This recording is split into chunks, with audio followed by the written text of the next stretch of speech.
Santapan Harian Jumat 25 Desember 2020. Hari ini kita akan membaca Injil Matius pasalnya yang pertama, ayatnya yang ke-18 hingga ayatnya yang ke-25.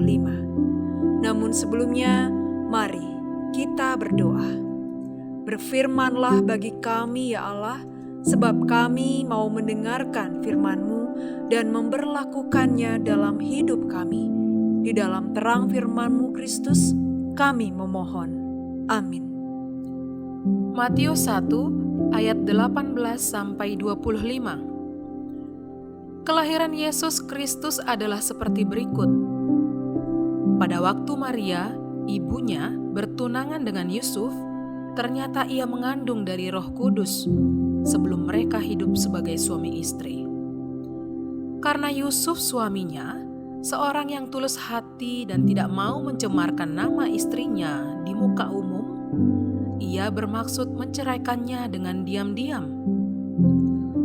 Tetapi ketika ia mempertimbangkan maksud itu, malaikat Tuhan nampak kepadanya dalam mimpi dan berkata, "Yusuf, anak Daud, janganlah engkau takut mengambil Maria sebagai istrimu, sebab anak yang di dalam kandungannya adalah dari Roh Kudus.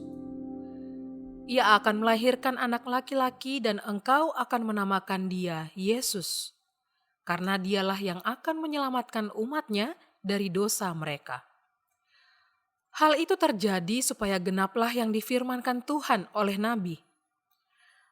Sesungguhnya anak darah itu akan mengandung dan melahirkan seorang anak laki-laki, dan mereka akan menamakan dia Immanuel, yang berarti Allah menyertai kita.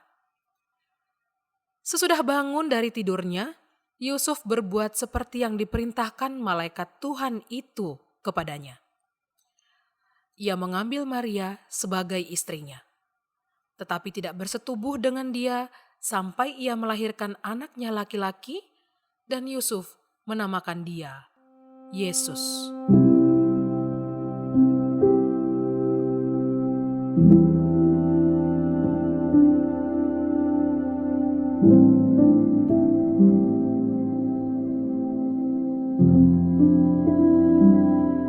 Sahabat Santapan Harian, menurut statistik, mayoritas perceraian di Indonesia terjadi dalam kurun waktu kurang dari 5 tahun usia pernikahan.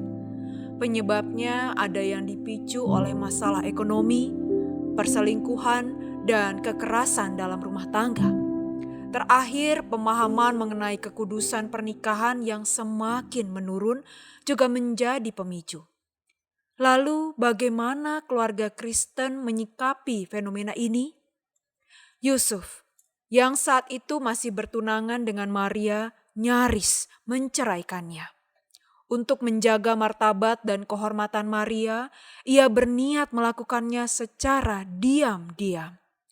Alasannya pun sangat serius.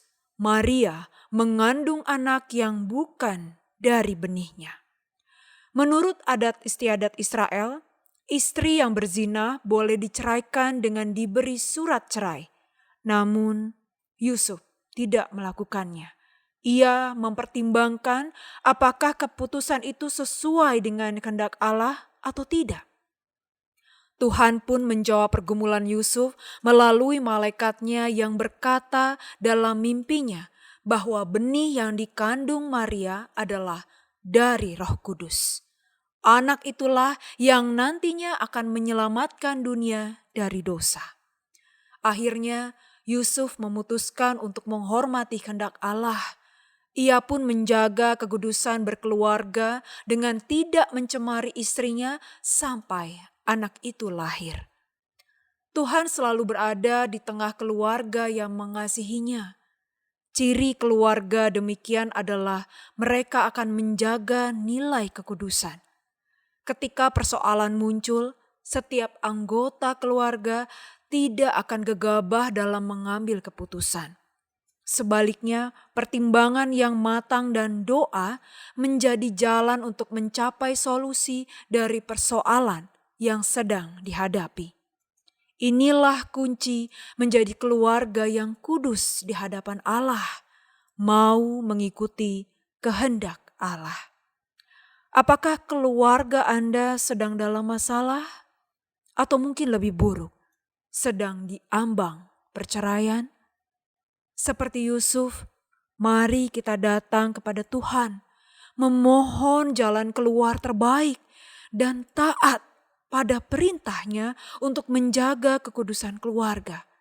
Sebab apa yang dipersatukan Allah tidak boleh diceraikan manusia.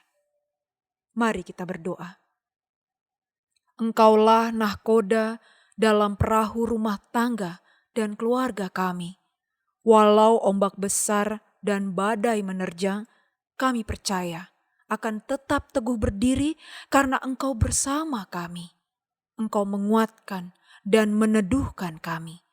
Di dalam damai-Mu Kristus kami berteduh. Amin.